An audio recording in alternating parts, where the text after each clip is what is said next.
नमस्ते बच्चों, आज हम पढ़ेंगे हिंदी लोक भारती 10वीं कक्षा की कविता बरस ही जलद यानी बादल बरस रहे हैं। जलद यानी बादल, जिसे लिखा है गोस्वामी तुलसीदास जी ने। तुलसीदास जी इन्होंने अवधी भाषा में अनेक कालजयी ग्रंथ लिखे हैं, यानी काल को जीतने वाले। जो अभी भी उस समय लिखे हुए उनके जो ग्रंथ है आज भी उसे वैसे ही पढ़ा जाता है। आप प्रसिद्ध संत, कवि, विद्वान और चिंतक थे। गोस्वामी जी ने ये संस्कृत के विद्वान थे। आपने जनभाषा अवधी में रचनाएं लिखी। आज से 500 वर्ष पूर्व जब प्रकाशन, दूरदर्शन, रेडियो जैसी सुविधाएं नहीं थी, ऐसे दौर में भी इनका ग्रंथ रामचरितमानस जन जन को कंठस्थ था, यानी बाय हार्ट था। आपके द्वारा रचित महाकाव्य रामचरितमानस को विश्व के लोकप्रिय प्रथम 100 महाकाव्यों में महत्वपूर्ण स्थान प्राप्त है। अब कविता देखते हैं। कविता में क्या है? ये जो पद्यांश है वो गोस्वामी तुलसीदास जी रचित रामचरितमानस इस महाकाव्य के किष्किंधा कांड से लिया गया है। यह पद्यांश चौपाई एवं दोहा छंद में है। यहाँ गोस्वामी जी ने वर्षा ऋतु में होने वाले परिवर्तनों का सुंदर वर्णन किया है, यानी बारिश के सीज़न में जो चेंजेस आते हैं उसका सुंदर वर्णन किया है। इन्होंने वर्षा के साथ ही यानी बारिश के साथ ही समाज की स्थिति, विविध गुणों दुर्गुणों को भी दर्शाया है। उपरोक्त प्रसंग सीता हरण के बाद का है। सीता जी का जब हरण हुआ उसके बाद का है। श्री राम लक्ष्मण सीता जी की खोज में भटक रहे हैं। सीता जी के बिना श्री राम व्याकुल है। और कविता पढ़ते हैं अब। घन घमंड नभ गर्जत घोरा, प्रियाहीन डरपत मन मोरा। भगवान श्री राम लक्ष्मण जी से कहते हैं, हे लक्ष्मण, देखो आकाश में घन यानी बादल बड़े अभिमान के साथ, घमंड के साथ घुमड़ घुमड़ कर घोर गर्जना कर रहे हैं। गरजत यानी गर्जना कर रहे हैं। और प्रियतमा सीता के ही नहीं न मतलब बिना मेरा मन बहुत डर रहा है। दामिनी दमक रही घन माही, खल के प्रीति जथा थीर नाही।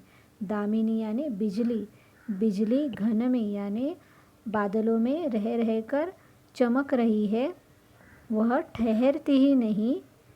उसी प्रकार जैसे खल की प्रीति, खल यानी बुरे इंसान की, दुष्ट की प्रीति भी कभी स्थिर नहीं होती है।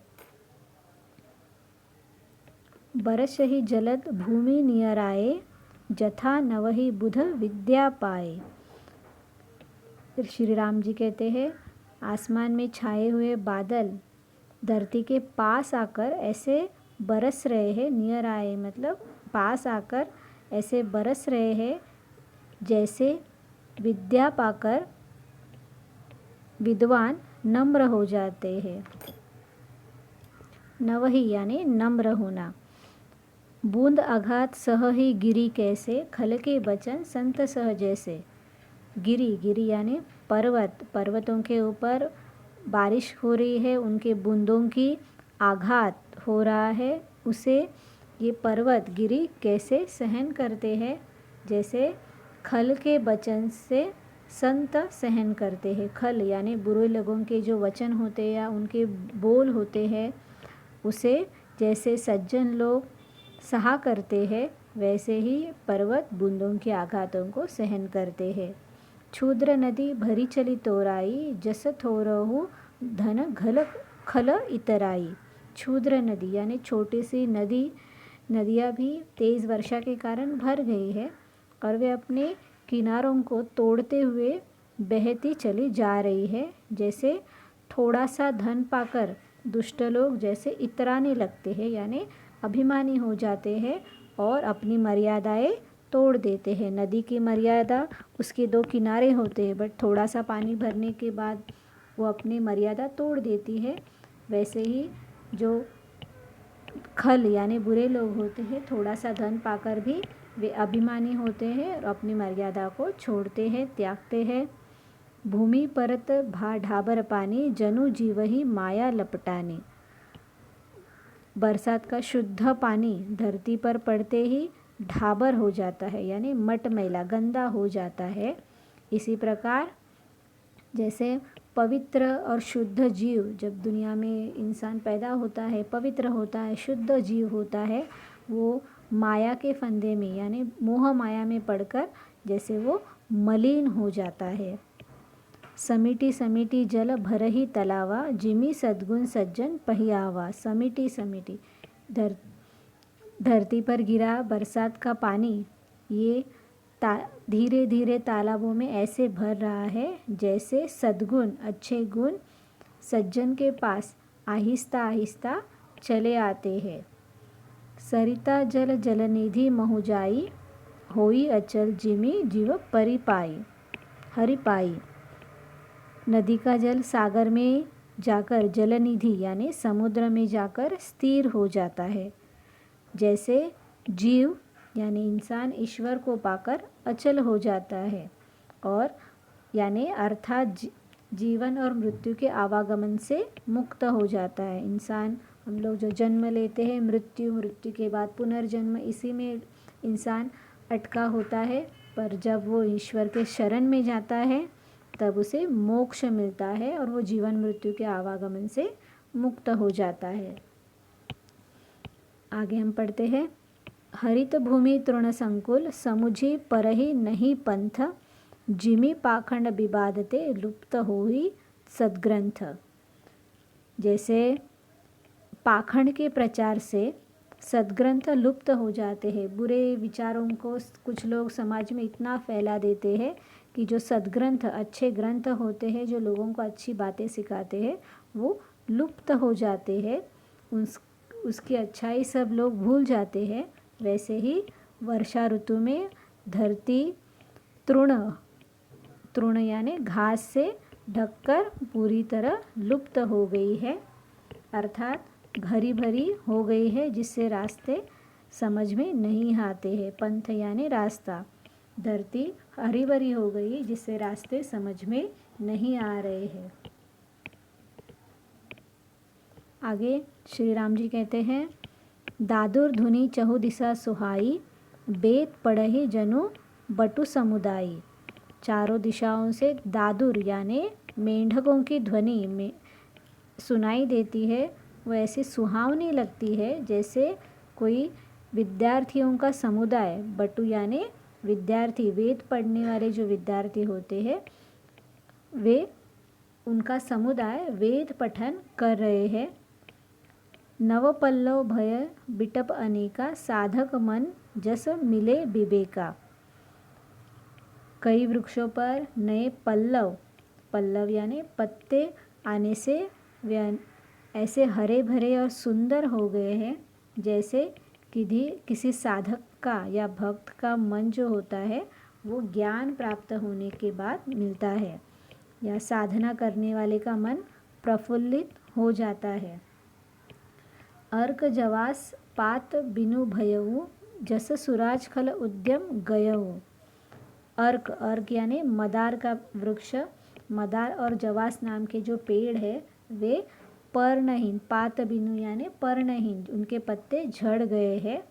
जैसे सुराज्य में मतलब अच्छे राजा के राज्य में खल यानी दुष्टों का उद्यम ने उनका व्यवसाय चला जाता है, यानी सुराज्य में दुष्टों की एक भी नहीं चलती है।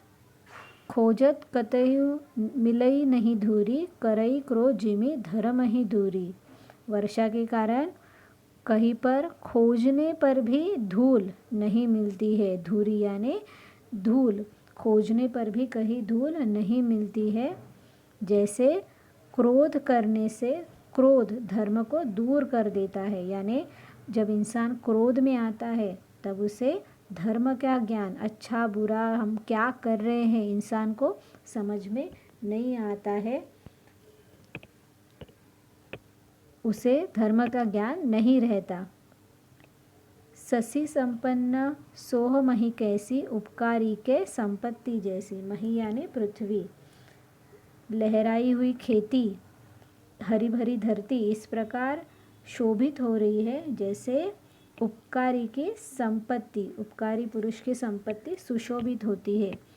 उपकारी पुरुष की जो संपत्ति होती है वो अपने लिए नहीं होती है, वो किसी की मदद के लिए होती है, तो वो बहुत सुशोभित होती है। जैसे पृथ्वी की जो हरी भरी खेती होती है वो पृथ्वी अपने लिए नहीं रखती है, वे सब लोगों के लिए ही होती है। वैसे उपकारी पुरुष की जो संपत्ति है वो दूसरों के लिए होती है, इसीलिए वो सुशोभित होती है।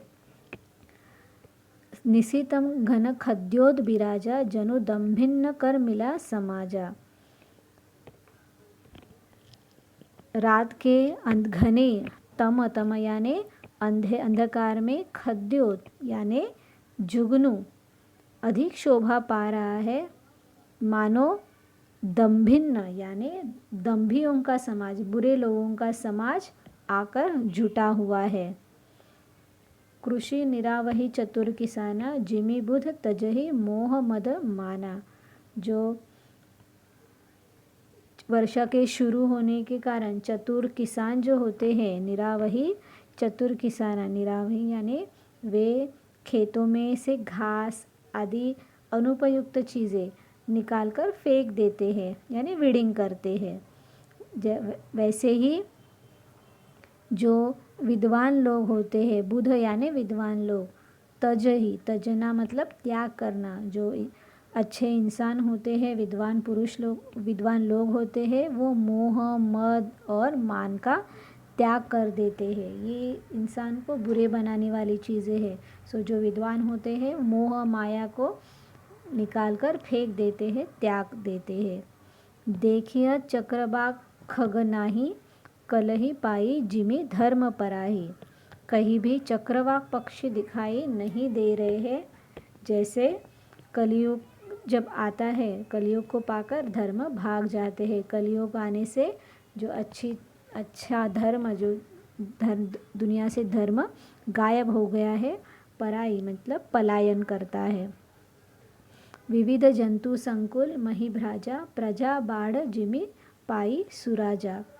धरती कई तरह से जंतु यानी यहाँ पे जीवों से, लिविंग बींग से भरी हुई है। मही यानी पृथ्वी भरी हुई है, शोभायमान है।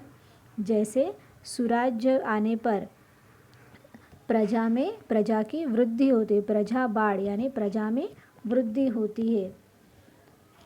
जह तह रहे पथिक थकी नाना जिमे इंद्रिय गण उपजे ज्ञाना। यहाँ वहाँ अनेक बारिश होने की वजह से पथिक थक कर ठहरे हुए हैं। जैसे ज्ञान उत्पन्न होने पर, ज्ञान मिलने पर इंद्रिया, शरीर की जो इंद्रिया है वे शिथिल हो जाती है और विषयों की ओर जाना छोड़ देती है। यानी इंसान को जब ज्ञान होता है, सच्चा ज्ञान प्राप्त होता है, तो मोह माया इस सब चीज़ों में नहीं पड़ता है, इन बुरे ख्यालों की ओर या बुरी चीज़ों की ओर जाना छोड़ देता है। कबहु प्रबल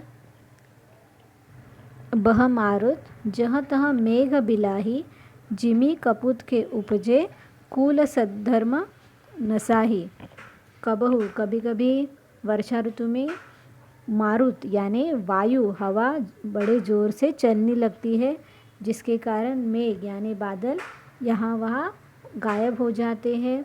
जैसे जिमी यानी जैसे कपूत के उत्पन्न होने पर, कपूत यानी कुपुत्र, बुरा लड़का होने के पैदा होने से परिवार का, कुल का यानी परिवार के उत्तम धर्म यानी सद्धर्म यानी अच्छे आचरण नष्ट हो जाते हैं। कबहु दिवस मह निबिड़तम कबहु प्रकट पतंग बिनसई उपजई ज्ञान जिमी पाई कुसंग सुसंग। आगे श्री राम जी कहते हैं, कभी कभी आसमान में छाए बादलों के कारण दिन में ही तम यानी अंधकार छा जाता है, फिर अचानक आसमान में सूर्य दिखाई देता है। यहाँ पर पतंग यानी सूर्य। जैसे कुसंग को पाकर ज्ञान नष्ट हो जाता है और सुसंग पाकर फिर से उत्पन्न हो जाता है। बुरे लोगों के साथ बैठने उठने से, उनके साथ मिलजुल से जो अच्छा ज्ञान है वो नष्ट हो जाता है, लेकिन फिर अच्छी संगति से फिर वो ज्ञान उत्पन्न हो जाता है।